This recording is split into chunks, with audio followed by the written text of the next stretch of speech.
Waalaikumsalam, Pak. Pagi, Pak. Waalaikumsalam pagi, Pak. Ya. Selamat pagi, Pak. Selamat pagi. Terima kasih atas kehadiran semuanya. Ini mohon maaf saya baru memulai lebih dari jam 8 ini ya. Berkenan menunggu ya. Baik, karena kemarin di pertemuan pertama itu hanya technical meeting saja. Kemudian juga, nah ini saya belum memasukkan ini nih RPS-nya karena kemarin itu baru menerima dalam bentuk Excel ya. Mungkin kalau belum menerima juga dalam bentuk Word, saya akan saja yang Excel tersebut. Yang penting di sini semuanya bisa menerima list materinya gitu ya. Oke, nah ada perbedaan antara mata kuliah akuntansi sekarang ini kan namanya akuntansi biaya dan manajemen 2 gitu ya, dengan yang sebelumnya. Kalau sebelumnya namanya akuntansi manajemen, nah, kalau sekarang kan akuntansi biaya dan manajemen 2, kemudian silabusnya juga berubah ya, jadi ada perbedaan pada silabusnya.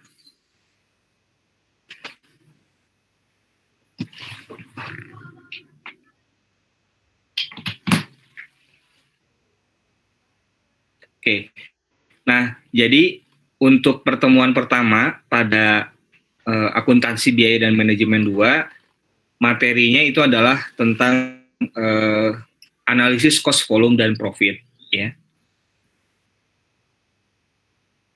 Saya coba share screen saja dulu ya.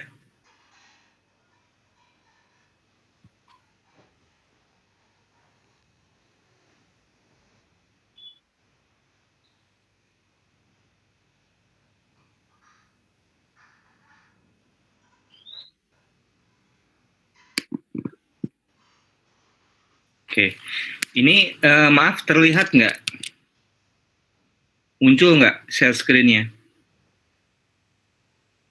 Kelihatan, Pak. Muncul, Pak. Baik. Ada, Pak. Baik. Terima kasih.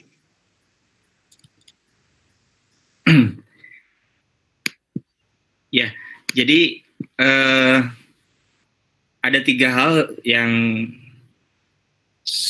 ingin dibahas di dalam materi ini ya. Jadi ada mengenai cost, ya, kemudian volume dan juga profit, gitu ya. Karena 3 hal ini suatu hal yang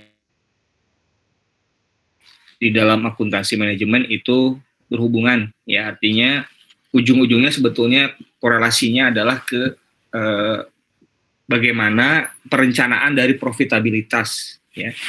Jadi dengan memahami cost, kemudian volume serta profit dalam sebuah aktivitas ya. Dalam hal ini adalah aktivitasnya kita bagi menjadi 2 ya, yaitu aktivitas untuk memproduksi dan juga aktivitas untuk menjual. Ya, antara produksi dan juga penjualan, di mana bisa saja kita akan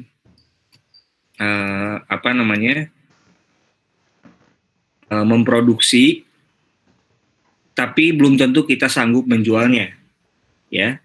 Demikian pula pada kondisi yang berbeda, ya.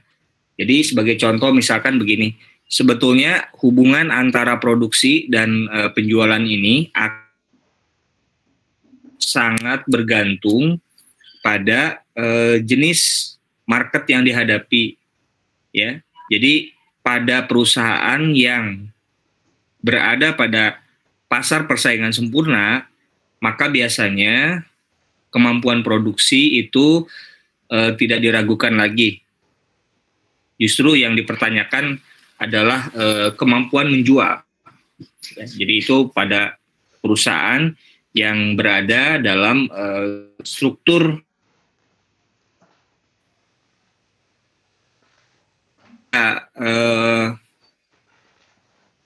perusahaan lain yang berada pada struktur pasar yang berbeda,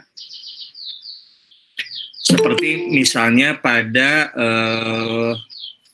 perusahaan yang berada di monopoli, ya. Nah, maka sebetulnya kemampuan produksi dengan kemampuan penjualannya itu belum. Kita ambil contoh misalkan PLN, ya. Kira-kira PLN ini berada di struktur pasar seperti apa?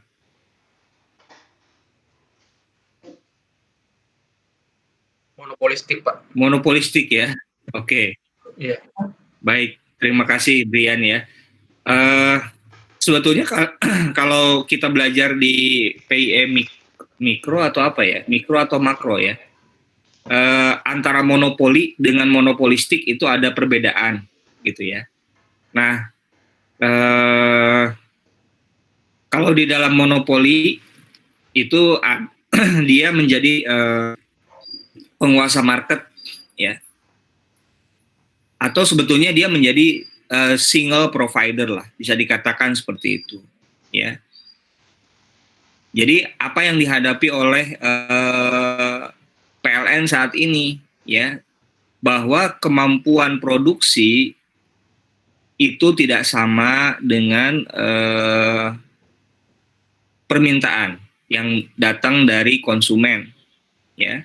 Kita tahu bahwa yang namanya listrik itu dilihat dari rasio elektrifikasi, ya. Jadi rasio elektrifikasi itu adalah sebuah rasio yang membandingkan antara jumlah penduduk dengan penduduk yang sudah dialiri listrik, gitu ya. Penduduk yang sudah menikmati layanan listrik. Nah, rasio elektrifikasi di negara kita itu ya belum besar sebetulnya, ya. Ya karena kita juga masih daerah, ya, itu listrik harus harus ada pemadaman bergilir, ya.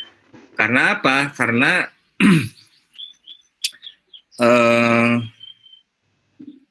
di daerah tersebut kapasitas listrik yang bisa disediakan itu tidak sesuai dengan jumlah pelanggan, ya.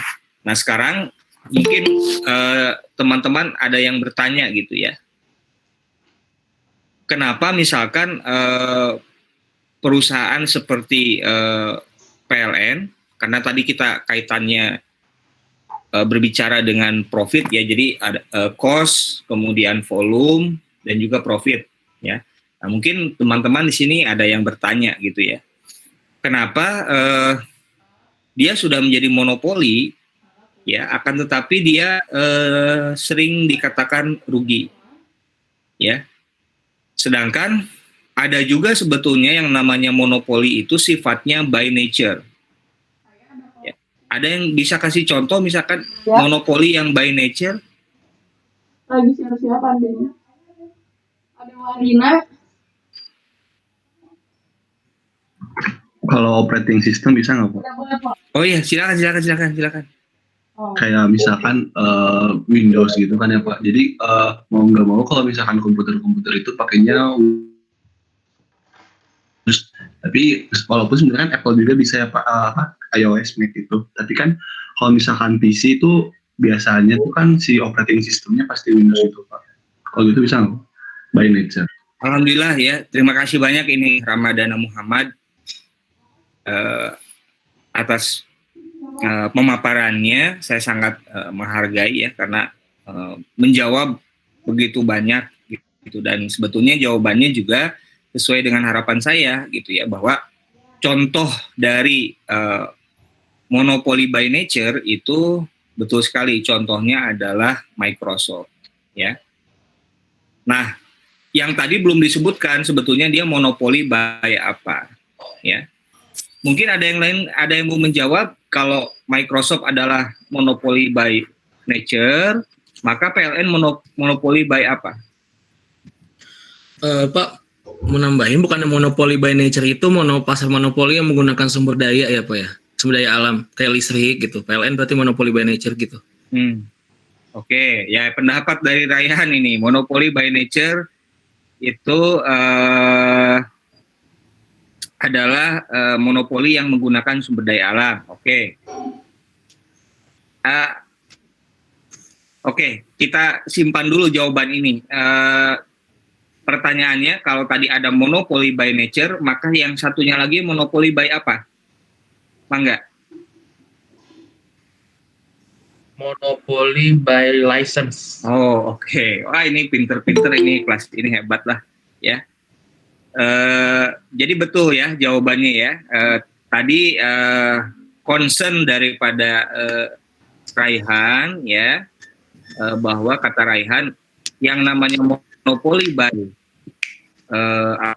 by nature itu monopoli karena menguasai sumber daya alam. Nah, sebetulnya definisi di sini yang dimaksud dengan nature di sini itu adalah alamiah gitu. Jadi alamiah di sini adalah bagaimana sebuah perusahaan itu bisa menempatkan eksistensi dirinya dalam sebuah market, dalam sebuah sektor atau industri, sehingga dia menjadi monopoli ya dengan sendirinya. Nah, lawannya itu tadi kata Brian, betul, monopoli by license. Nah, mungkin istilahnya ini sedikit, sebetulnya monopoli by law gitu, Brian ya, gitu. Jadi yang dimaksud dengan monopoli by law itu adalah, ya saya bisa nangkep apa maksudnya Brian, itu konteksnya sama lah kurang lebih. Jadi by license itu ya by law, jadi artinya dia menjadi monopoli karena memang aturan mengarahkan dia, menempatkan dia menjadi monopoli. Nah sekarang PLN itu by apa dia menjadi monopoli? By law atau tadi kata Brian by license ya, atau by nature?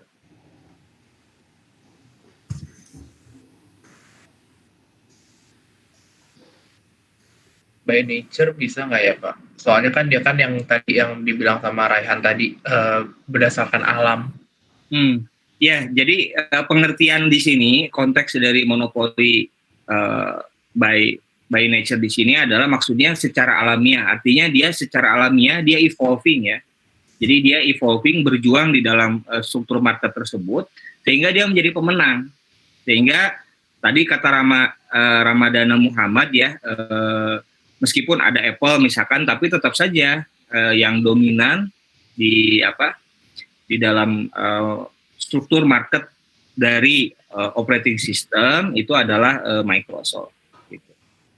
Ya, nah, silakan itu Nur mau menjawab, silakan. Atau ya. Nur. Mangga. Kalau menurut saya PLN itu by law Pak, karena kan PLN itu tujuannya untuk kemaslahatan masyarakat, makanya dia itu dikasih license dari pemerintah buat monopoli. Iya, seperti kata Brian ya, ada license-nya ya. Ya, jadi definisinya sekali lagi seperti itu ya. Atau mungkin saya siapa tahu ada ada definisi lain, hanya saja sepanjang yang saya tahu selama ini definisinya kalau by nature itu alamiah, artinya kemudian by law itu memang by rule gitu ya, by aturan. Nah, kita ketahui bahwa PLN itu dia adalah monopoli karena aturan yang memang mengarahkan dia menjadi monopoli ya. Bahkan sebetulnya ada undang-undang pada undang-undang kelistrikan ya pada tahun 2012 yang menyebutkan bahwa PLN itu disebut sebagai PSO. Ya bayangin. Jadi tadi kata Ramadana Muhammad nih. Jadi apa tadi itu dia memberikan pelayanan gitu ya pada publik ya. Ya, jadi PSO itu di dalam Undang-Undang Kelistrikan tahun 2012 itu adalah bayangkan jadi kayak pemerintahan ya. Jadi, nah maksudnya di sini adalah bahwa kepentingan yang harus dilihat dari PLN itu adalah dia sebagai organisasi yang memberikan layanan kepada publik, ya. Nah, kalau boleh saya cerita sedikit gitu ya, saya sendiri sekarang bersama rekan-rekan beberapa teman juga, rekan-rekan dari Unpad, itu kita sedang mengerjakan yang namanya studi kelayakan untuk pembangunan sebuah PLTA baru, ya. Jadi ada sebuah PLTA yang sebetulnya sudah lama lah dirancang di perbatasan antara Kabupaten Bandung Barat dan juga Cianjur. Itu namanya PLTA Upper Cisokan. Ya, jadi dia membendung Sungai Cisokan, salah satu sungai yang pada akhirnya bermuara ke Sungai Citarum. Kita ketahui bahwa Sungai Citarum itu sudah dibendung 3 kali ya.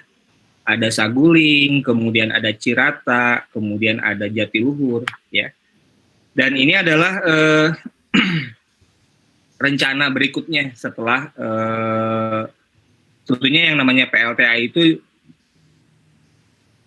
jarang lah yang baru-baru banget, itu pasti biasanya proyek lama, ya, seperti yang namanya PLTA Jati Gede itu ya, kemarin udah selesai gitu ya, diakselerasi. PLTA Jati Gede itu sudah dibangun sejak zaman Belanda gitu. Nah, bendungan Jati Gede belum bisa kita sebut sebagai PLTA Jati Gede karena PLTA-nya belum dibangun, belum dibuat. Jadi powerhouse atau generating house-nya itu belum dibuat. Baru ada bendungannya saja. Nah, sekarang ya sedang dibuat gitu ya. Nah, ada satu lagi yaitu PLTA dari yang namanya tadi saya sebutkan Upper Cisokan. Jadi tim kami itu sedang membantu untuk menganalisis gitu ya, apakah PLTA ini akan memberikan manfaat atau tidak. Nah, hitung-hitungannya itu di dalam feasibility study-nya itu bukan isinya itu seperti di sini misalkan apa yang kita pelajari cost volume profit ya, jadi break even gitu ya. Nah, konsideran seperti itu ada di dalam analisis yang kita kerjakan, ya. Akan tetapi analisis utama yang kita kerjakan itu kita sebut sebagai CBA, ya, atau cost and benefit analysis. Jadi yang dilihat itu bukan berapa nanti kira-kira pendapatan dari PLN, ya.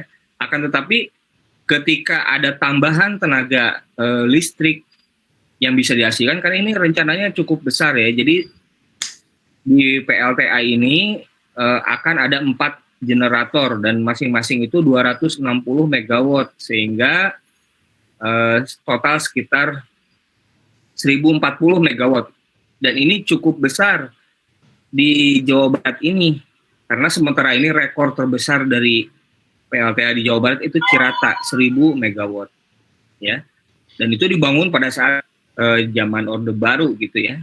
Dan sekarang dengan jumlah penduduk yang semakin banyak, ya sudah tidak memadai lagi, sudah butuh lagi. Bahkan sebetulnya yang namanya pendirian dari pembangkit listrik itu sudah diswastakan, gitu ya.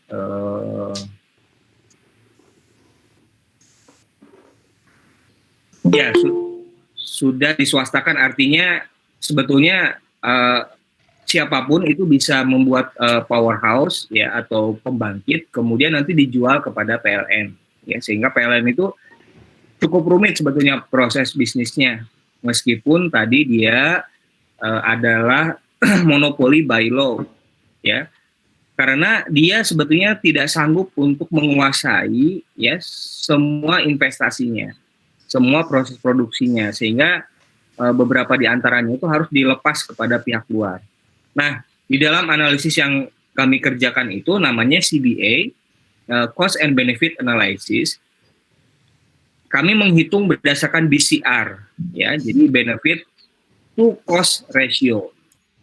benefit yang dimaksud di sini bukan hanya finansial, tapi juga non finansial. Jadi seperti tadi misalkan, kalau ada PLTA ini yang bisa menghasilkan 1040 megawatt, maka ada berapa banyak industri yang nanti bisa tumbuh tuh, gitu ya. Nah, pertumbuhan industri itulah yang kemudian dihitung sebagai benefit. Cost-nya apa? Cost-nya adalah biaya pendirian dari PLTA ini. Plus yang dimaksud dengan cost di sini adalah dampak, ya, dampak sosial dan juga lingkungan. Karena yang namanya mendirikan PLTA, ini PLTA ini adalah energi terbarukan, ya. Jadi tidak seperti PLTU. Nah, teman-teman kalau diperhatikan ya, dulu ketika teman-teman masih berada di Jatinangor, itu ada lalu lintas truk-truk yang membawa batu bara sebetulnya, ya, membawa batu bara. Pernah ada yang merhatiin nggak? Ditutup sih kebanyakan truk-truknya. Jadi truk ini datang dari mana? Dia datang dari Cirebon menuju beberapa kawasan industri. Jadi seperti di Soreang, ya, kemudian di Cimahi dan lain sebagainya, mereka punya powerhouse sendiri, ya. Jadi mereka punya pembangkit sendiri berbahan bakar batu bara (PLTU). Nah, secara konsep pembangkit listrik tenaga udara itu adalah pembangkit listrik yang katakanlah tidak renewable, ya, karena bahan bakarnya itu fosil energi, yaitu batu bara. Nah, sedangkan PLTA itu adalah adalah pembangkit listrik yang energi terbarukan. Ya, kenapa? Karena ya selama air itu mengalir, ya dia akan menghasilkan listrik. Akan tetapi tetap saja ada yang namanya dampak sosial dan lingkungan. Dampak sosialnya itu apa? Ya, tadinya ini merupakan sebuah tempat yang dihuni manusia, ya, sekarang mau dibikin bendungan. Berarti orangnya harus diapakan? Pindahin.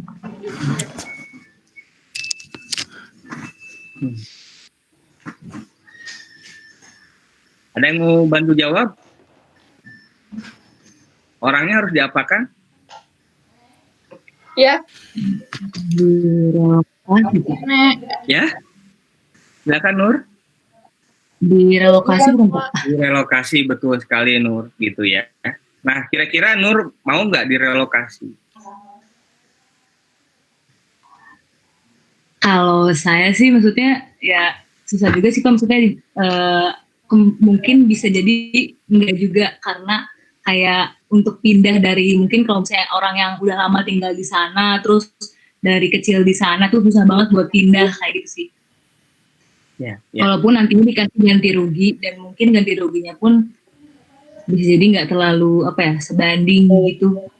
Nah, ini udah pinter-pinter semua ini ya.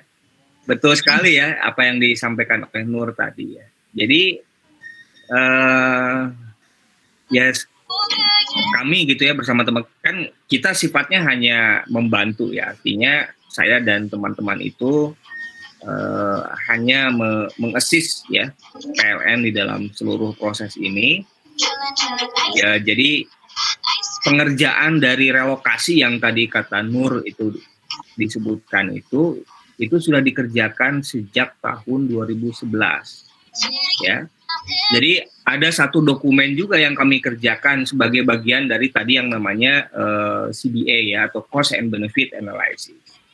Jadi dokumen yang kami kerjakan itu namanya LARAP ya, atau Land Acquisition and Resettlement Action Plan ya.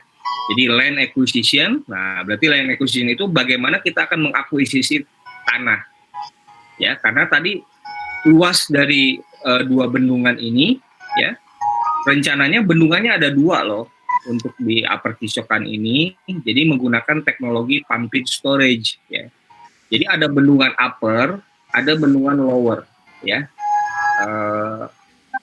Upper ini nanti di atas, setelah bendungan upper ini di situ powerhouse.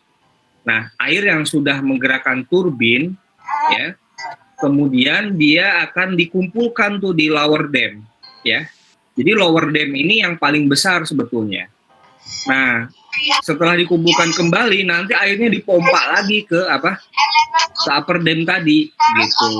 Jadi sebetulnya ini adalah kalau jadi gitu ya proyek ini, dan ini adalah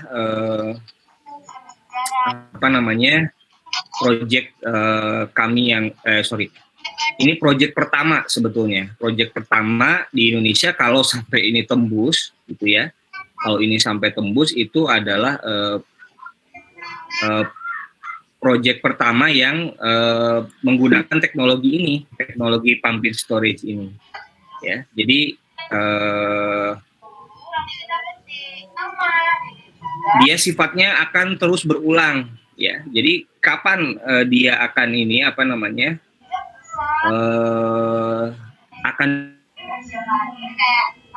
gitu. Jadi di siang hari energi listrik yang dihasilkan sebagian besar diantaranya itu akan digunakan untuk memompa air sehingga dia pindah lagi ke dia pindah lagi ke upper dam-nya gitu ya. Jadi dia pindah lagi ke upper dam di siang hari, kemudian nanti di sore hari itu diharapkan bendungan tersebut sudah penuh ya, sehingga nanti di malam hari masalah yang kita hadapi itu adalah di malam hari itu ada beban puncak ya. Jadi di malam hari itu ada beban puncak sehingga yang kita hadapi di sini ya. PowerPoint-nya kok jadi hilang, maaf. Oke, nah ini untuk mengatasi beban puncak yang terjadi di malam hari ya. Jadi di malam hari ini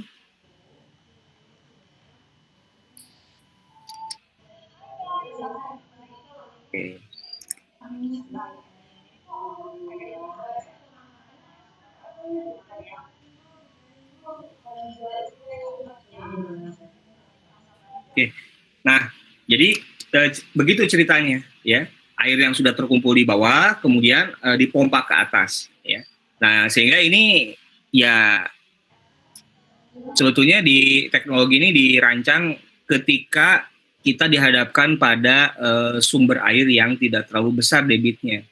Tadi seperti disampaikan bahwa Sungai Citarum sudah dibendung 3 kali dan udah nggak mungkin lagi dibendung ya. Jadi seperti kata Nur tadi ya, kalau misalnya setelah Jatiluhur mau diadakan bendungan lagi, ya secara konturnya kan yang namanya bendungan itu harusnya di kawasan sifatnya perbukitan atau yang sehingga memang bisa dibendung gitu ya, sehingga akan terbentuk cekungan untuk bentuk danau itu. Nah, setelah Jatiluhur itu sulit mencari spot seperti itu lagi gitu ya. Saya orang Purwakarta gitu ya. Jadi setelah Jatiluhur itu ya dataran rendah sampai di Karawang, sampai di Jakarta sana. Nah, di atasnya Jatiluhur juga sebetulnya kalau kita perhatikan di peta ya, yang menariknya antara bendungan Jatiluhur dengan bendungan Cirata itu nyambung sebetulnya. Ya. Jadi ada satu titik di mana dua bendungan ini nyambung. Jadi udah nggak mungkin lagi.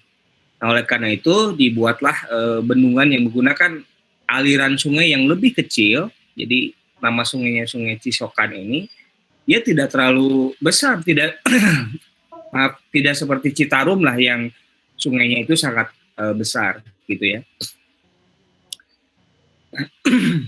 Akan tetapi cara mengakalinya dengan dibuat 2 buah dam seperti itu.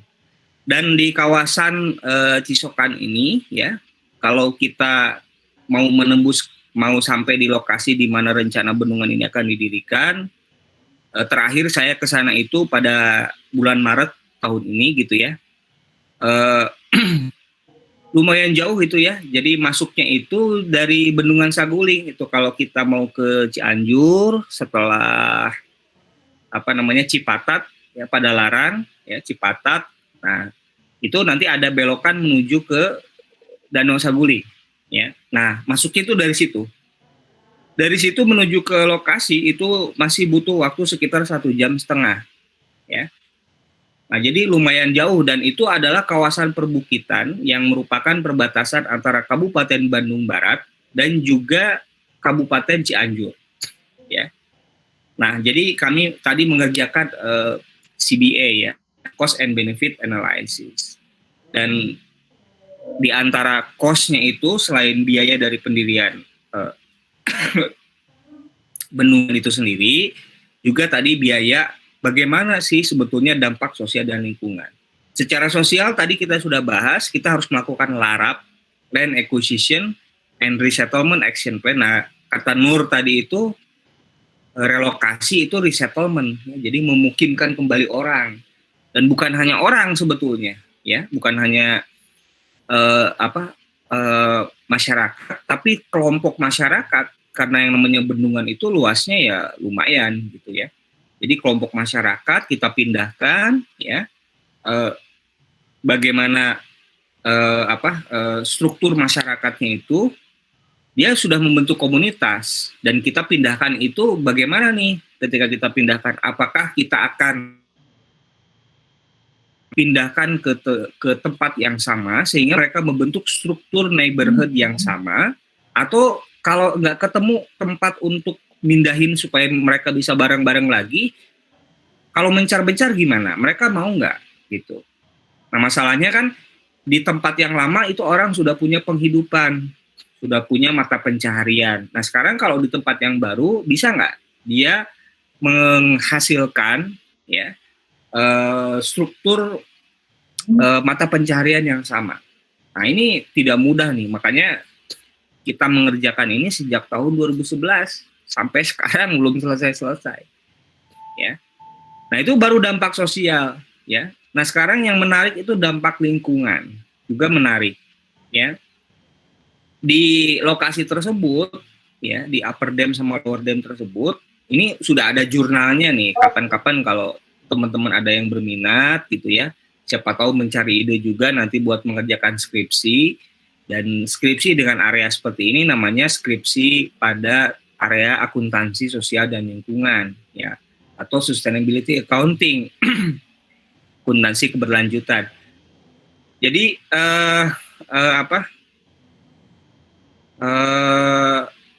dari sisi dampak lingkungan ada hal yang menarik di tempat tersebut, ya, di kawasan Upper Cisokan dan Lower Cisokan. Mungkin di sini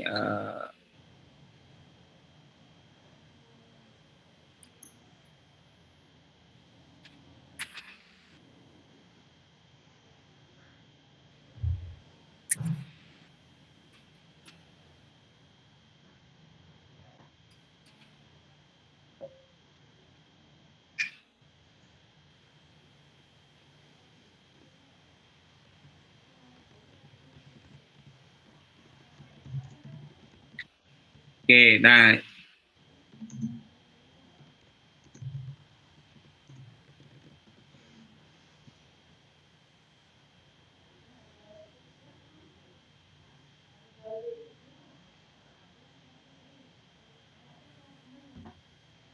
sebentar.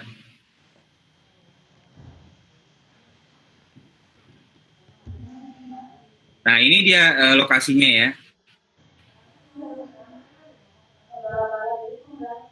Oh, ini malah ini petunjuk lokasi ini dari rumah saya di Antapani ke lokasi ini.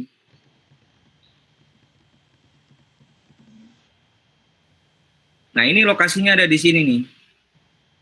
Aduh, kok nggak muncul lagi?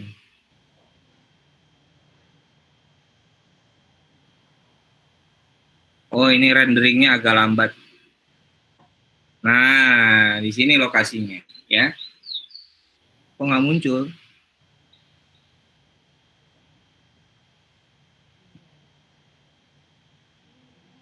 Nah, ini upper dam-nya ada di sini, ya.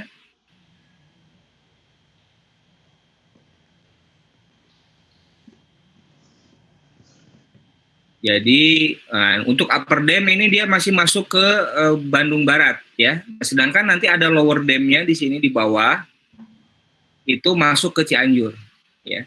Nah, kurang lebih di sinilah lokasinya. Jadi yang saya ceritakan tadi bahwa nah kalau masuknya itu di daerah sini nih kita nih kalau lewat Jalan Cipatat, nah kita ke lokasi di sini 1,5 jam kurang lebih. Ya.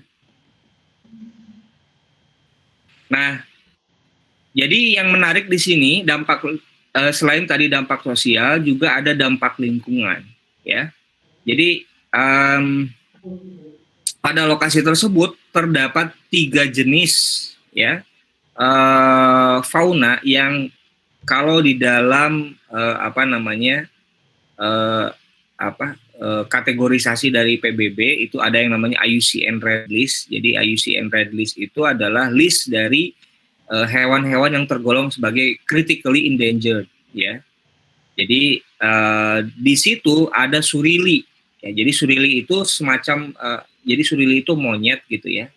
Monyet Jawa yang uniknya itu wajahnya berbulu putih gitu. Jadi badannya hitam tapi wajahnya berbulu putih. Nah, ini menjadi perhatian juga.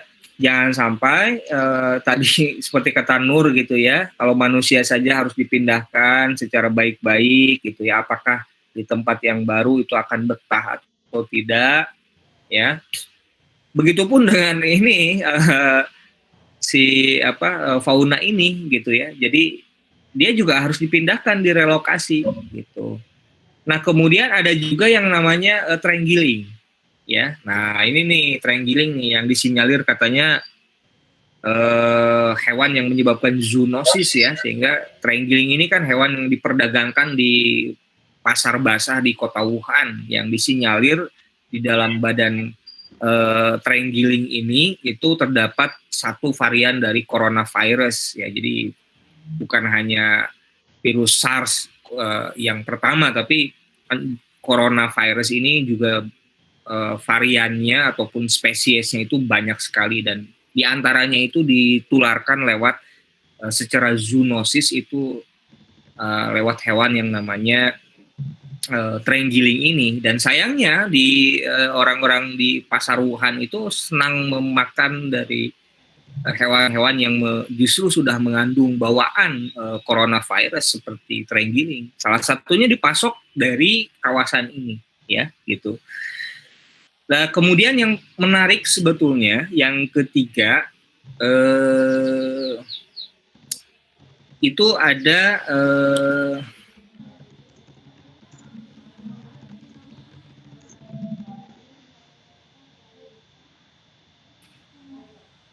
yang ketiga sebetulnya yang menarik itu bahwa di yang akan didirikan bendungan tersebut terdapat ya 2 ekor macan tutul atau yang disebut dengan Japan leopard ya, jadi macan tutul Jawa. Dan ini ada 2 ekor dan kami pantau itu sejak mungkin ya udah lama lah ya, sejak tahun 2002 lah kita pantau ya. Bahkan kita pasang itu kamera CCTV ya, dan sempat pada tahun 2017 itu tercapture beberapa kali 2 ekor tersebut ya.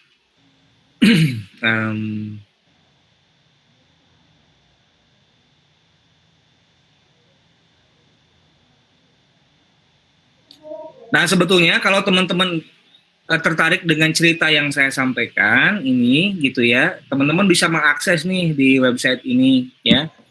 Karena pekerjaan yang kami kerjakan ini, kami adalah konsultan untuk World Bank ya. Jadi Bank Dunia adalah pihak yang akan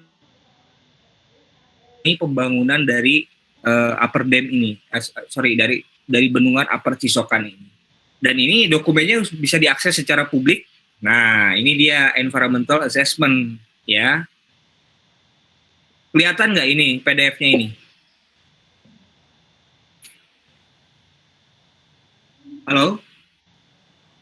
Kelihatan, Pak. Ya. Nah, ini Sungai Cisokannya ya, gitu. Jadi nah, ini dokumen lama nih. Ini dokumen tahun 2011 environmental assessment. Kalau yang kami kerjakan saat ini itu adalah namanya tadi CBA ya, khususnya namanya ESIA, Environmental and Social Impact Assessment. Dan ini proyek sudah lama dan pernah dinyatakan proyek ini tuh proyek mangkrak gitu ya. Nah sekarang tahun ini nih kuncinya juga salah satunya ada di tim kami gitu ya. Apakah tim kami ini bisa nggak istilahnya mensupport PLN untuk mendapatkan pendanaan dari Bank Dunia. Ini teman-teman bisa cek ini ya, websitenya adalah dari World Bank. Jadi ini dipublish di website dari World Bank itu sendiri. Ada beberapa analisis ya, termasuk di sini economic profile ya. Nah, economic profile ini ya di dalamnya ya, di dalam economic profile ini ada materi kita yaitu cost volume profit analysis. Jadi ini cost volume profit analysis itu hanya satu bagian di antara sekian konsideran. Jadi ini bukan materi yang sembarangan juga sebetulnya ya. Jadi artinya dipakai ada di dalam coba saya pengen cari yang Leopard tadi itu. Nah, ini dia nih disebutkan ya. Bahwa di sini ada Javan Tiger ya, yang tadi saya sebut Javan Leopard. Jadi kami memasang beberapa puluh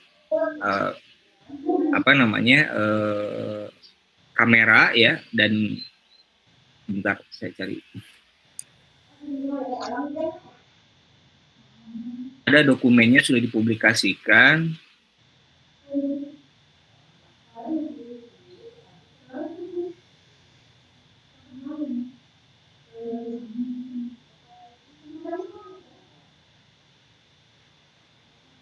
Waduh, saya nggak prepare lah, nanti di lain kesempatan. Nah ini ada nih. Nah dia dikatakan bahwa dia masuk ke dalam IUCN Red List. Jadi tergolong sebagai critically endangered ya.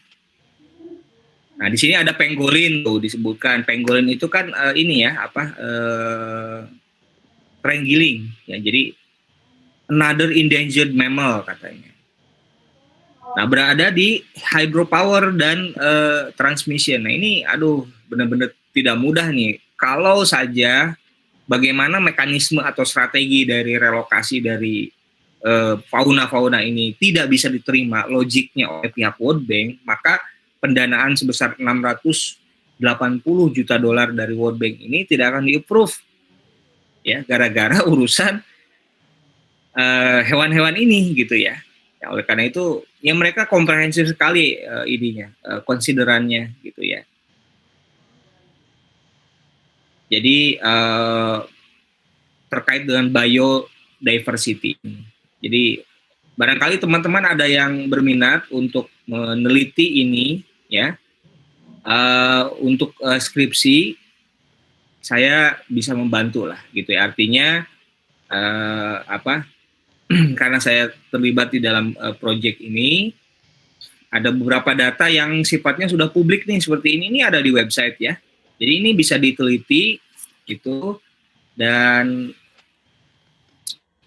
mungkin dan ini bisa dikerjakan saya kira secara secara offline, secara online ya. Oke.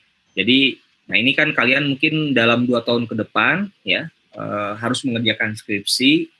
Ini ada beberapa di antara hal yang bisa dikaji gitu ya. Data-datanya sifatnya publik. Nah, di sini disebut pumped storage ya. Jadi teknologinya tadi sudah saya sebutkan bahwa dia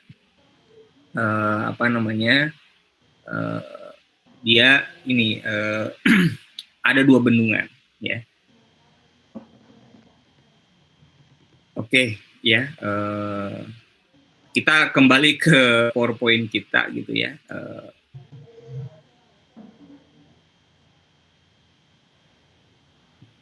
Sampai di sini mungkin ada yang mau komentar dulu, silakan.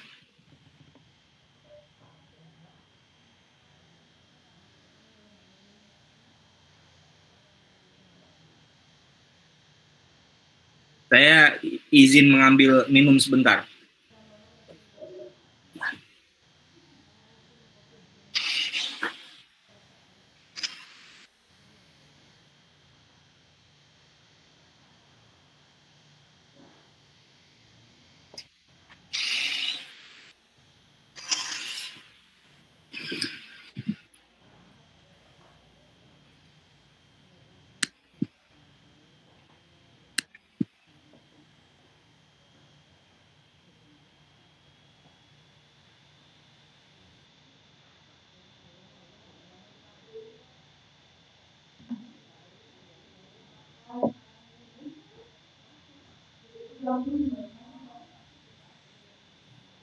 Oke, ya.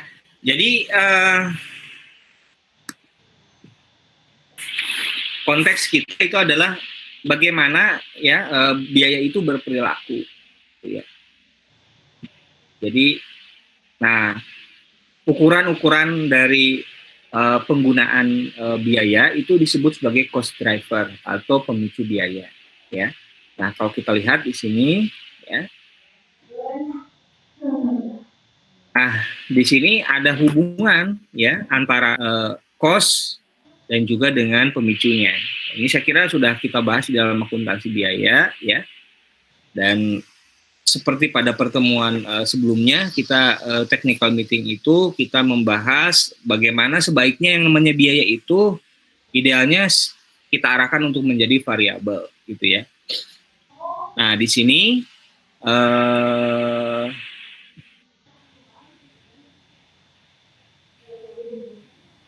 ada hubungan antara aktivitas ya yang kemudian menghasilkan atau mengakumulasikan biaya yang kemudian bisa kita identifikasi apa cost drivernya.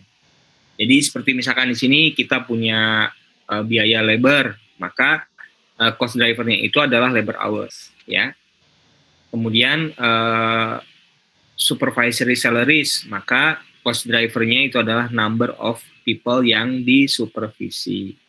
Kemudian maintenance wages, karena ada aktivitas di dalam proses produksi kita yaitu melakukan maintenance terhadap peralatan dan mesin misalnya, maka cost drivernya itu adalah jumlah dari jam orang mekanik, ya, jadi mechanic hours, jadi jumlah jam dari kegiatan mekanik gitu.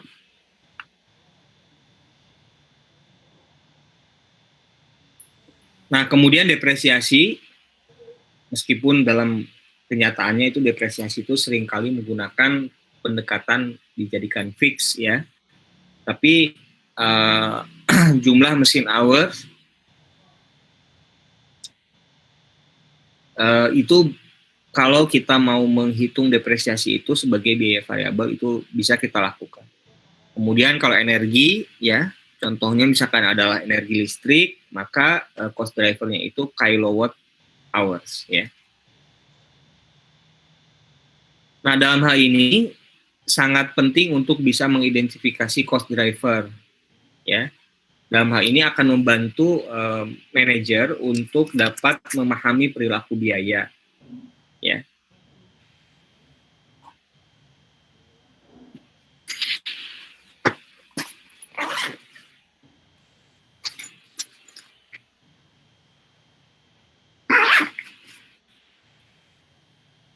Saya mau nyolok laptop.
Oke ya, jadi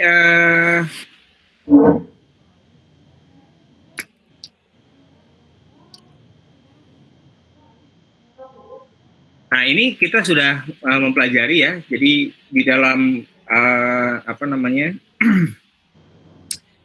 di dalam mata kuliah akuntansi biaya tentu kita sudah mengidentifikasi jenis-jenis biaya ya, yaitu ada variabel, fix dan juga yang mix ya. Nah, sebetulnya seperti pada technical meeting tempo hari kita jelaskan bahwa kita mengusahakan agar biaya itu sifatnya fix ya, karena ini merupakan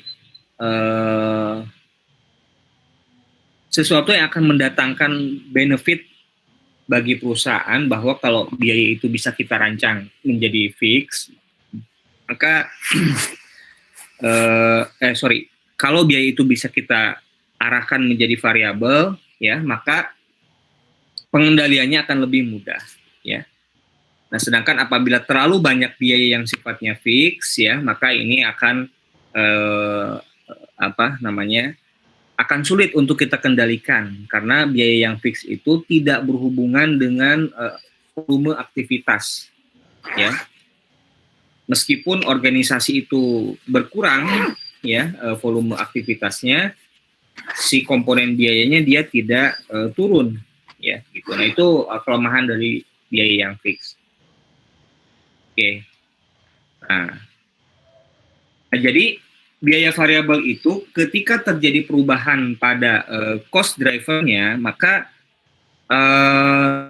akan berubah secara proporsional ya terhadap perubahan dari si cost driver. Kan biaya sifatnya fix itu tidak immediately affected ya by changes in the cost driver. Jadi ketika cost drivernya itu berubah, maka dia tidak berubah secara otomatis ya. Itu kelemahan dari biaya yang sifatnya fix gitu ya. Nah, ada beberapa hal yang harus kita jadikan patokan atau kita sebut rules of thumb di dalam akan analisis cost volume profit ini ya. Yang pertama, bahwa ketika kita berbicara fixed cost itu yang kita pikirkan itu adalah biaya fix secara keseluruhan. Jadi memang kita selalu berbicara fixed cost itu in total secara keseluruhan. Contoh misalkan kalau teman-teman kan di sini punya biaya tetap misalnya berupa bagi yang bukan orang Bandung misalnya ya, Jatinangor itu fixed cost teman-teman di sini itu adalah kos-kosan ya, dan kita selalu menyebutkan biaya kos-kosan itu in total kalau memang biayanya juga sifatnya kontrak misalnya. Jadi kos-kosan kita per tahun itu misalkan berapa? 10 juta. Kita selalu berbicara ya totalnya itu in total si 10 jutanya. Begitupun ketika perusahaan ya. Jadi perusahaan punya biaya sewa. Kebanyakan perusahaan misalkan dia berada di kawasan industri misalnya. Nah, di kawasan industri tersebut dia menyewa gitu ya, menyewa sebuah space untuk fasilitas produksi. Biaya sewanya per tahun misalkan 100 juta ya. Nah, dia akan berbicara total in total. Jadi 100 juta gitu ya. Nah, sedangkan kalau variable cost itu selalu kita berpikir sebagai biaya dalam. Jadi berapa biaya listrik per kWh? Nah, itu kan variable cost ya. Kemudian berapa misalnya per liter gitu ya, ataupun per meter kubik misalnya ya. Nah, itu selalu kita nyatakan secara satuan atau unit. Nah, aturan jempol yang tadi itu atau rule of thumb yang tadi hanya dapat dibenarkan dalam batasan tertentu ya. Jadi yang disebut dengan relevant range ya. Jadi relevant range itu ya biaya itu akan tetap sekian, sebuah fixed cost akan tetap sekian sampai batas tertentu. Contoh misalkan tadi ada sebuah perusahaan yang dia menyewa sebuah tempat sebuah fasilitas produksi di sebuah kawasan industri misalnya. Kita ambil contoh kawasan industri yang ada di Batu Jajar, Cimahi gitu ya. Satu kawasan industri itu terdiri dari kurang lebih ada 500 space yang bisa disewa oleh perusahaan-perusahaan yang ingin berinvestasi dan juga berproduksi di tempat tersebut, ya. Nah, tadi biaya sewa space-nya itu 100 juta, ya. Nah, sebuah perusahaan membutuhkan satu space kalau kapasitas produksi dia maksimum misalkan ya dalam setahun itu 50.000 unit. Nah, maka relevan range dari fixed cost yang 100 juta untuk biaya sewa tadi itu adalah ketika output produksinya 0 sampai 50.000. Ya. Nah, apabila lebih dari itu, maka perusahaan ya membutuhkan sewa space lagi yang baru. Ya, sehingga di sini cost-nya itu naik dari 100 juta ke 200 juta karena dia nyewa lagi space yang baru. Nah, jadi di sini bisa kita sebutkan bahwa fixed cost tidak selamanya fix, ya. Jadi fixed cost bisa saja naik ketika dia berubah relevan range-nya. Ya, tadi relevan range-nya itu 0 sampai 50.000. Ketika dia perusahaan ini memutuskan untuk melakukan ekspansi ya di mana kapasitas produksi dia ingin dinaikkan sehingga berubah dari 50.000 dia pengen naik ke 100.000 unit ya. Nah, di sini maka relevan range-nya itu sudah berubah ya, naik gitu. Dalam hal ini fixed cost-nya itu tidak selamanya senilai 100 juta rupiah, akan tetapi juga bisa saja naik menjadi lebih besar daripada itu. Oke ya. Oh ya, kalau ada yang mau ditanyakan silakan saja ya, langsung interupsi ya. Ini ada contoh ya dari variable cost. Ini saya kira sudah dipelajari. Nah, bentuknya seperti ini kalau kita tampilkan dalam grafik. Nah, sedangkan kalau yang fix itu dia tidak berubah gitu ya. Tadi sampai relevan range tertentu. Ya, tadi kalau contoh di industri yang ada di kawasan Batu Jajar Cimahi tadi, kalau kapasitas produksi dia antara 0 sampai dengan 50.000. Ya, 50.000 unit. Nah, kemudian ada juga mixed cost ya. Jadi mixed cost ini adalah biaya yang campuran antara ada komponen yang tetapnya, ada yang juga yang variabelnya. Saya kira juga banyak juga nih komponen biaya yang sifatnya mix seperti ini ya. Contoh misalkan biaya listrik saja bagi kita yang tidak menggunakan token gitu ya, artinya listriknya masih berupa tagihan, maka biaya listrik ini tuh ada komponen yang fix itu dalam hal ini adalah ada abodemen tuh, abodemen itu fix. Nah, kemudian yang variabelnya apa? Yang variabelnya adalah pemakaian KWH-nya gitu. Kalau kita tampilkan dalam grafik itu seperti ini. Jadi ada komponen yang fixnya yang lurus di bawah dan ada juga komponen yang variabel yang dia berubah-ubah ya. Jadi dia naik dan turun sesuai dengan ya volume aktivitas, volume produksi ya ataupun volume penjualan. Nah, di dalam analisis cost volume profit ya ada beberapa basic assumption ya. Jadi asumsi dasar di dalam analisis ini. Nah, yang pertama perubahan di dalam produksi dan sales volume itu dianggap sebagai penyebab tunggal dari perubahan pada cost dan revenue ya. Nah, jadi sebetulnya beginilah, di dalam perencanaan ya ataupun ketika kita menyusun anggaran ya, atau tadi misalkan saya sudah memperlihatkan kepada rekan-rekan semua di sini tentang analisis cost and benefit analysis yang tadi saya perlihatkan, project yang saya kerjakan bersama rekan-rekan untuk PLTA Percisokan. Semua analisis yang dikerjakan oleh kami itu didasarkan oleh asumsi dan kita melakukan mengeneralisir beberapa hal, ya. Karena untuk apa? Karena kita ingin mengontrol sesuatu, mengendalikan sesuatu. Dan saya kira ini juga dilakukan oleh banyak pihak, ya. Coba kalau teman-teman perhatikan,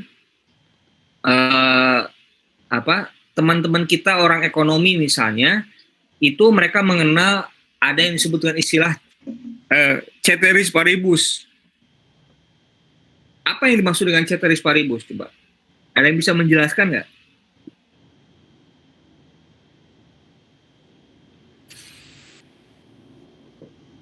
Halo? Hal yang lain dianggap konstan bukan, Pak? Oh, betul sekali ya. Terima kasih ya. Hal yang lain dianggap konstan ya. Nah, ini kurang lebih mirip kan ya. Jadi bahwa yang namanya perubahan pada biaya dan revenue di dalam analisis cost volume profit ini ya disebabkan semata-mata oleh perubahan pada produksi ya ataupun penjualan, volume produksi ataupun penjualan. Padahal ya dalam kenyataannya ya perubahan cost dan revenue itu dipengaruhi oleh banyak faktor. Nah, akan tetapi faktor-faktor yang lain itu tadi ya dianggap konstan atau ya faktor-faktor yang lain dianggap pengaruhnya itu tidak terlalu besar. Ya. Jadi seperti tadi analisis yang kami kerjakan juga ya, misalkan bahwa dalam dalam tadi saya ceritakan CBA ya, cost and benefit analysis. Nah, ketika menghitung dampak atau benefit dari keberadaan bendungan itu, kami menghitung ya dampak ekonomi dari keberadaan bendungan itu untuk menumbuhkan sejumlah industri. Nah, itu kan semuanya sebetulnya simulasi ya. Jadi seolah-olah bahwa dengan adanya PLTA tersebut yang akan meningkatkan rasio elektrifikasi, seolah-olah UMKM itu akan tumbuh, ya. Padahal penyebab tumbuhnya UMKM betul nggak karena listrik? Pertanyaan saya.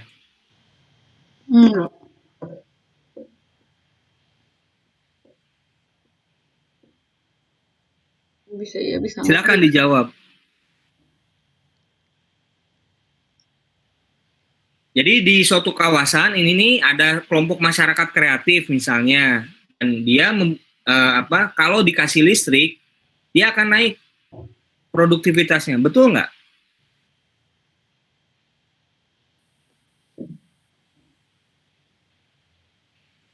Ya pasti sih Pak, karena ada listrik ya mereka produksinya semua juga jadi lebih lancar. Kalau nggak ada listrik, produksi mereka gimana kan belum tentu bisa berjalan Pak.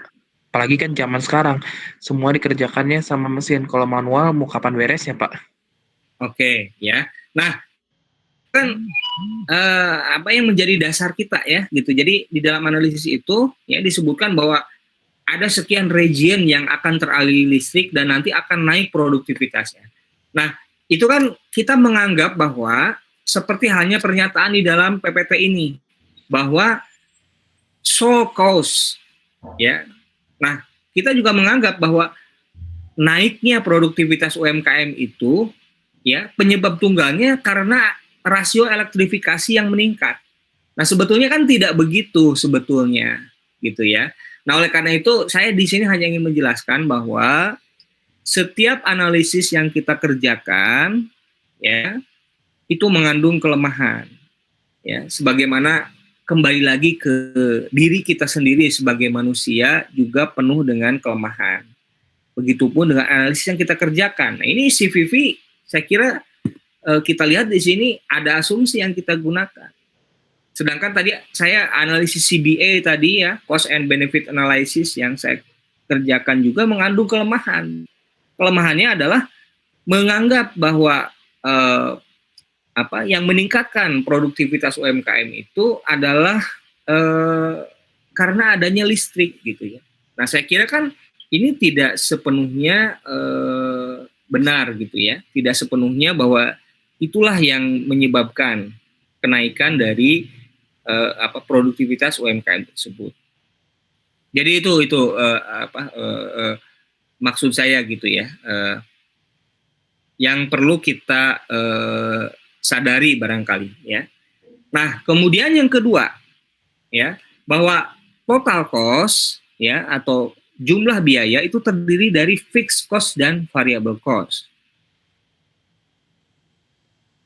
Ya. Jadi kita mengasumsikan bahwa biaya itu terdiri dari biaya tetap dengan biaya variabel. Nah, sebetulnya ada biaya lain ya. Jadi ada organization cost misalnya ya yang tidak kita masukkan ke sini. Nah, asumsi berikutnya adalah revenue and cost behave ya. Jadi bahwa revenue dan cost itu berperilaku dan bisa digambarkan dalam sebuah linear function sebagai sebuah grafik fungsi linear ya. Nah, padahal kan sebetulnya yang namanya cost dan revenue itu belum tentu grafiknya itu bisa lurus, bisa lempeng gitu. Bisa saja dia grafiknya berfluktuasi gitu. Nah, ini asumsi ini kita harus tegaskan di depan gitu ya, bahwa tadi saya juga di dalam mengerjakan analisis CBA tersebut, di depan itu kita sampaikan mengenai basic assumption ini ya. Itu karena supaya kita tidak misleading, kita tidak memberikan informasi ya kepada pengguna informasi yang menyesatkan. Jangan lupa bahwa akuntansi manajemen fungsinya di dalam organisasi adalah bukan pengambil keputusan, tapi memberikan informasi bagi pengambil keputusan. Nah, ini juga sama kan? Jadi ketika misalkan pimpinan kita di dalam perusahaan ya atau top manajemen kita merencanakan untuk membuka bisnis baru ya, membuka subsidiary baru, membuka divisi baru. Nah, analisis ini kita sodorkan ya, analisis cost volume profit ini kita sampaikan. Jangan lupa basic assumption-nya kita informasikan juga ya, supaya apa? Supaya orang yang membaca informasi ini tahu betul ya basic assumption yang diketengahkan itu ya, prinsip-prinsipnya seperti ini, sehingga dia tidak misleading, dia tidak menyesatkan ya. Dan semua menggunakan basic assumption saya kira ya. Contoh misalkan ketika anggaran aja ya. Jadi ketika misalkan pemerintah menyampaikan gambaran mengenai anggaran untuk tahun depan, itu kan biasanya disampaikan ketika 17 Agustus tuh. Presiden menyampaikan nota keuangan di hadapan DPR gitu ya. Kemarin kan ada tuh ya, Presiden juga menyampaikan itu menggunakan pakaian adat khas tertentu. Nah, disampaikanlah kira-kira bayangan dari anggaran tahun depan, tahun 2021. Di situ disebutkan basic assumption-nya. Yang pertama misalkan asumsi dari nilai tukar kurs rupiah terhadap dolar itu sekian untuk tahun depan. Ya. Nah, perusahaan juga sama di dalam melakukan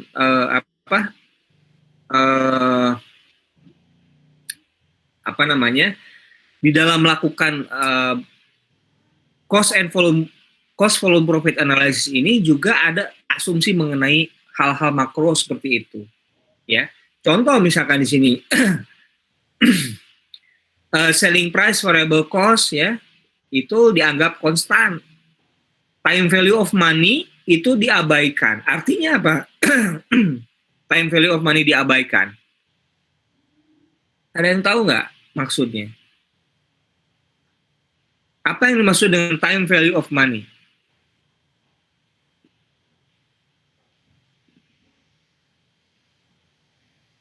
Silakan. Nilai uang pada waktu tertentu, Pak. Nilai uang pada waktu tertentu, baik. Ada lagi yang mungkin mau memberikan pendapat? Jadi nilai uang pada waktu tertentu ya, artinya nilai uang pada hari ini gitu ya, tidak akan sama dengan nilai uang pada beberapa waktu yang akan datang. Begitu maksudnya? Iya, Pak. Baik. Terima kasih ya Raihan Ramadan atas sumbangsi pendapatnya, dan betul ya. Jadi yang tadi disampaikan oleh Raihan Ramadan ini betul ya, bahwa yang dimaksud dengan time value of money ya, nilai waktu dari uang itu ada perbedaan ya. Ada perbedaan nilai uang pada waktu yang berbeda-beda. Tapi tentunya di sini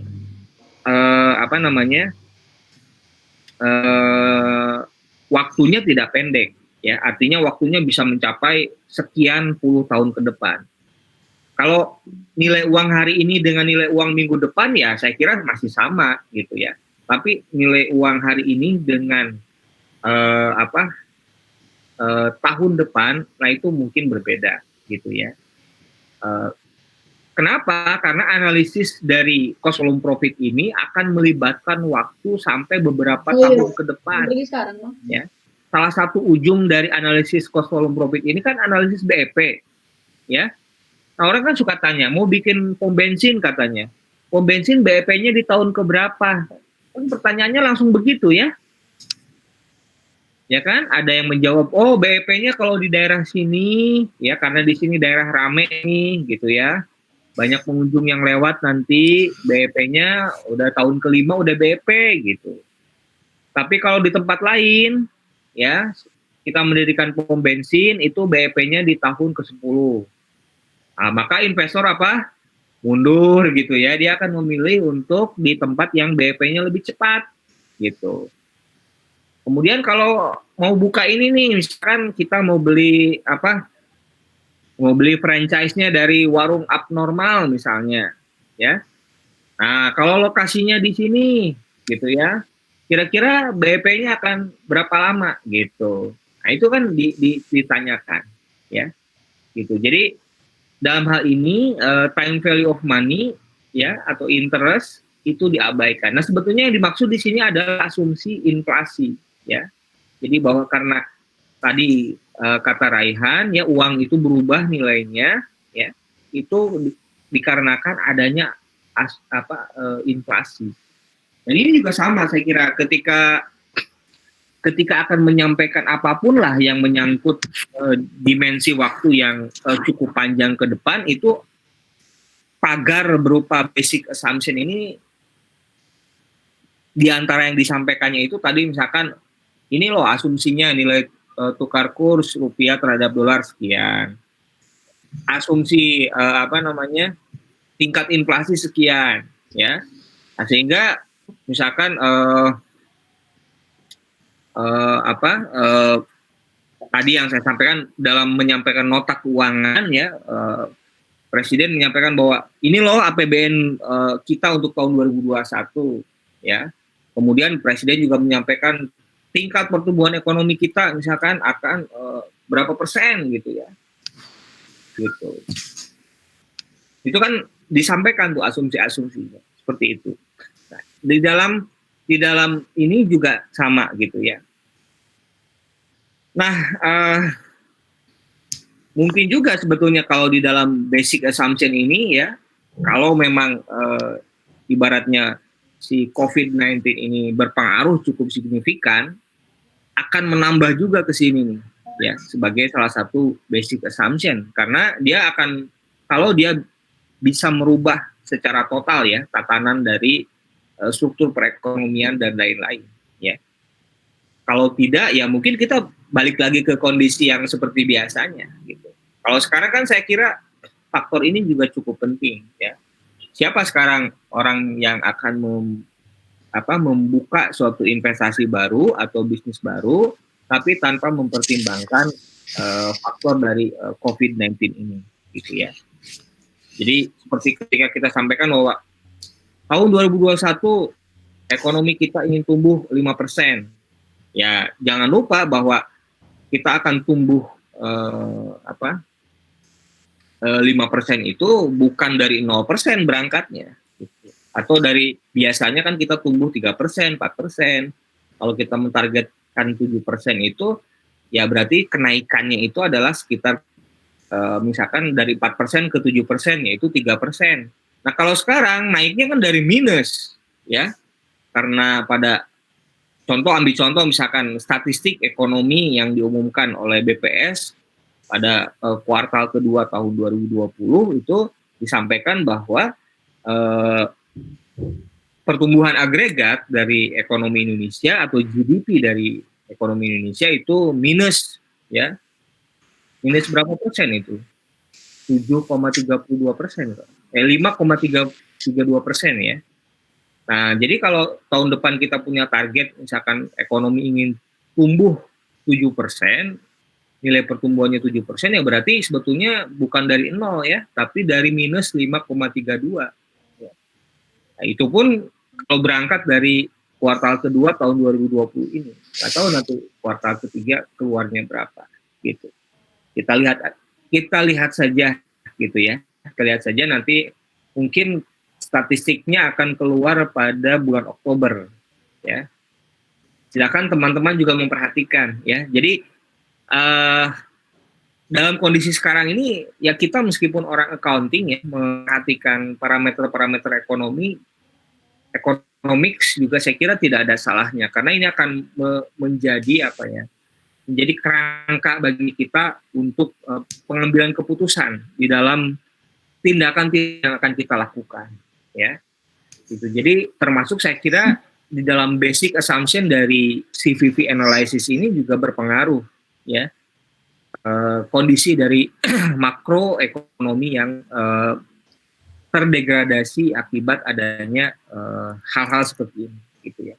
Tapi saya tidak berani merubah PowerPoint ini, ya, karena ini PowerPoint yang merupakan miliknya Hongren, gitu ya, sehingga di dalam bukunya, di dalam teorinya masih seperti itu, ya kita tidak berani merubah, gitu ya.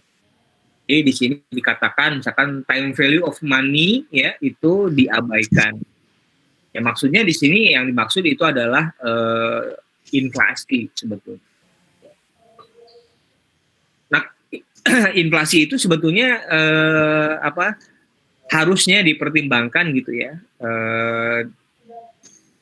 Kalau misalnya analisis cost volume profitnya ini panjang, artinya misalkan tadi BEP-nya itu dalam jangka waktu misalkan sampai 15 tahun, nah itu kepanjangan, gitu. Tapi kalau dalam 5 tahun ke depan kita mengabaikan inflasi, saya kira nggak masalah, gitu ya. Nah, dalam kondisi sekarang sebetulnya yang terjadi itu bukan inflasi, ya. Jadi kalau inflasi itu adalah suatu pertanda, suatu indikasi bahwa ekonomi itu growth, ya. Jadi inflasi itu kan kecenderungan kenaikan harga secara rata-rata, gitu ya. Nah, kenaikan harga itu terjadi apabila ekonomi itu tumbuh, gitu ya. Tapi kalau ekonomi itu melambat, sebetulnya yang terjadi bukan inflasi, tapi deflasi, ya, atau inflasi negatif lah kita sebut. Dan ini kita bisa lihat dari IHK, ya, gitu. Meskipun di sini saya kira di dalam IHK ini atau indeks harga konsumen itu perlu kita lihat strukturnya, ya, karena sebetulnya sekarang itu untuk untuk distribusi dari kegiatan ekonomi itu saya kira terjadi perubahan, ya, dan ada sedikit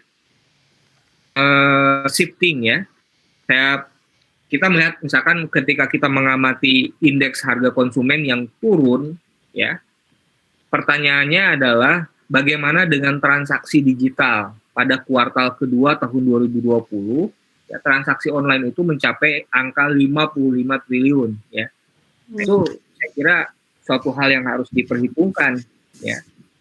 Siapa tahu kita itu tidak mengalami penurunan banget, ya, akan tetapi justru shifting pola konsumsinya, ya, di satu sisi, ya. Tapi kalau saya kira di kalangan masyarakat bawah mungkin ya memang ada penurunan, gitu ya.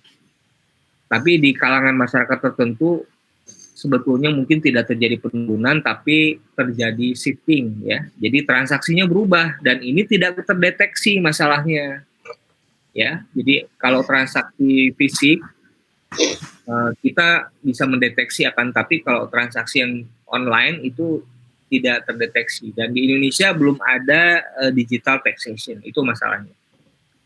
Oke, ya. Nah, ini relevant range tadi sudah kita, nah bentuknya seperti ini ya. Relevant range itu dia akan naik fixed costnya itu, ya. Kalau volume produksinya 10.000, 20.000, ya, dia tidak lagi fixed costnya itu 40.000 ataupun 80.000, ya. Nah, bagaimana kita menghitung cost volume profit ini? Bisa salah satunya dengan pendekatan contribution margin, ya.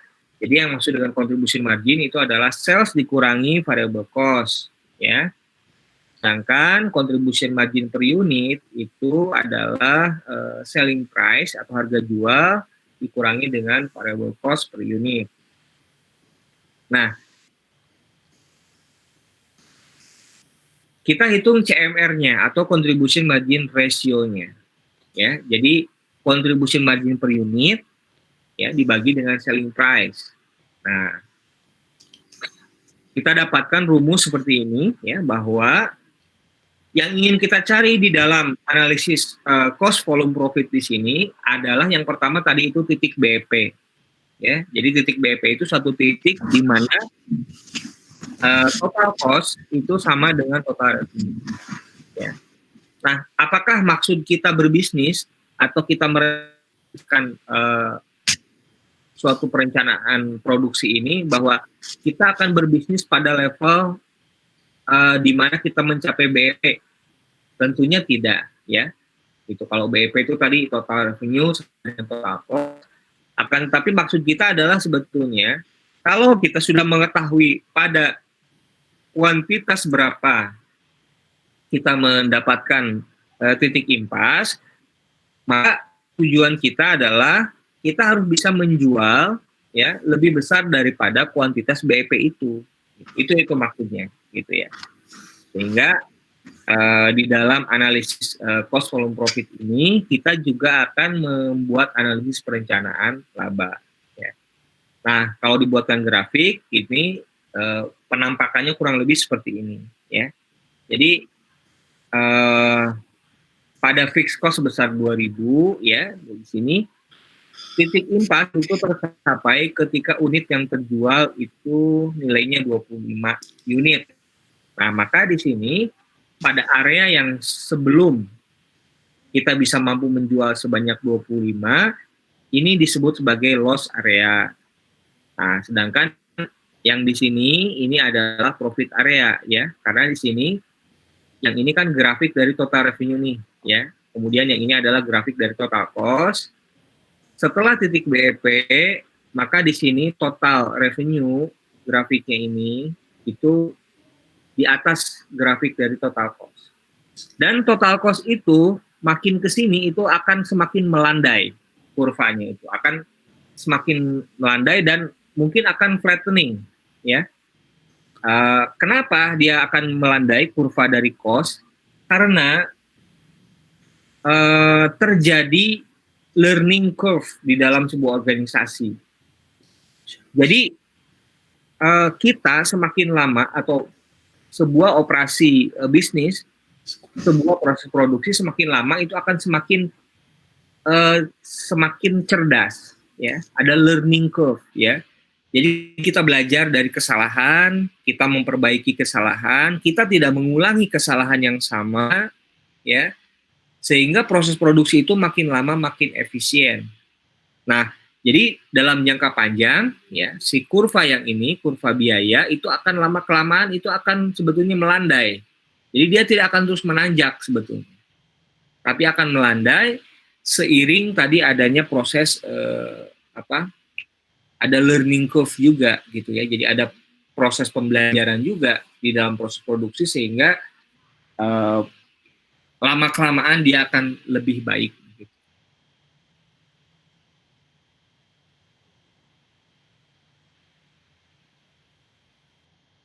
Nah, jadi ini ada operating loss area ya, kemudian di situ juga ada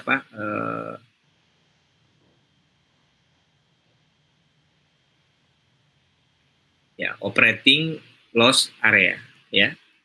Nah, kalau dibuatkan rumus ya nah, kurang lebih seperti ini ya.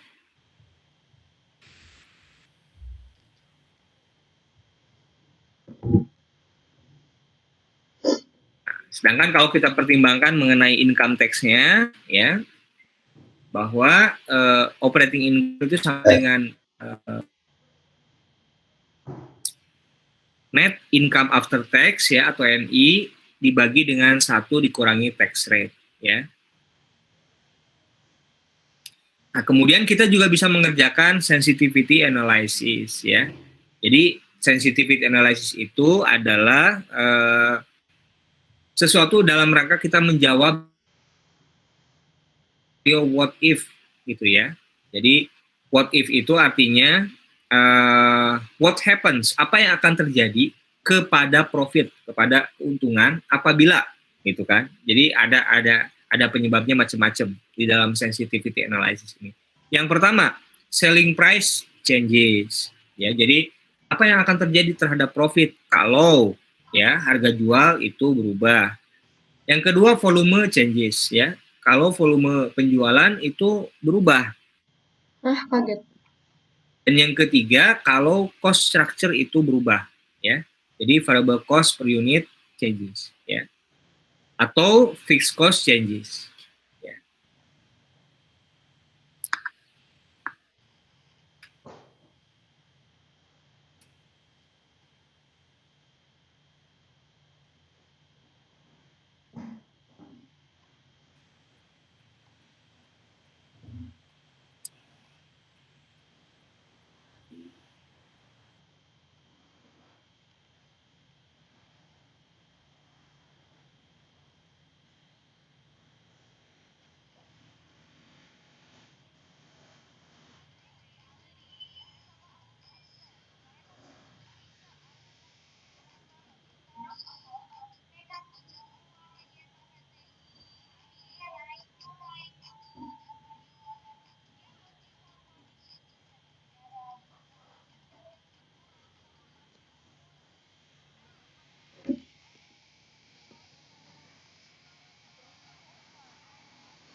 Baik, ada pertanyaan dulu mungkin sebelum kita akhiri.